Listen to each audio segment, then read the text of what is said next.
Identifiez les liaisons des parties d'un portail ou d'un portillon. Vous allez identifier et découvrir 3 types de liaisons dans les mouvements ou dans les pièces fixes que l'on a dans les parties ouvrantes d'une clôture. Nous avons la liaison pivot. Dans ce type de liaison, les 2 pièces peuvent bouger, pivoter l'une par rapport à l'autre. Mais un seul mouvement est possible. La rotation d'une pièce par rapport à l'autre. Exemple. L'articulation de ce portail est assurée par une liaison pivot, obtenue par la charnière que nous détaillerons dans la leçon suivante. Autre exemple, l'articulation de cette lampe halogène est une liaison pivot, laissant libre la rotation du bras de la lampe autour d'un axe. Cette liaison peut être également démontable ou indémontable. Un autre exemple, l'hélice du bateau est démontable grâce à un écrou. La porte est également démontable, il suffit de démonter les axes de cette porte. Retenez bien, la liaison pivot autorise un mouvement de rotation entre les 2 éléments assemblés. Le symbole de cette liaison est celui-ci. Retenez-le bien, cela fera partie de l'exercice sur feuille qui va suivre. Maintenant, la liaison glissière.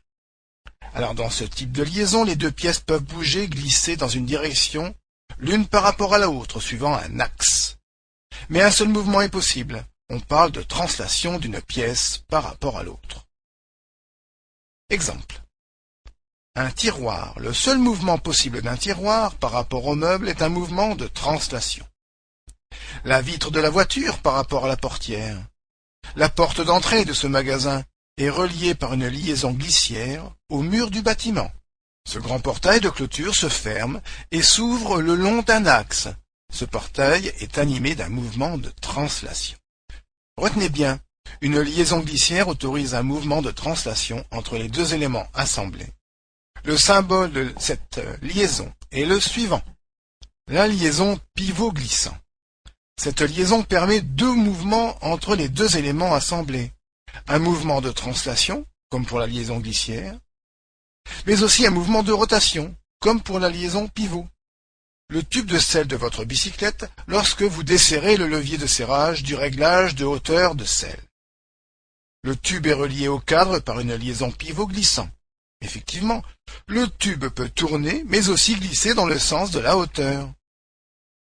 Pour le système de verrou que l'on trouve sur les portails et portillons, nous avons un cylindre que l'on glisse le long de son axe et que l'on tourne à la fois pour le déplacer.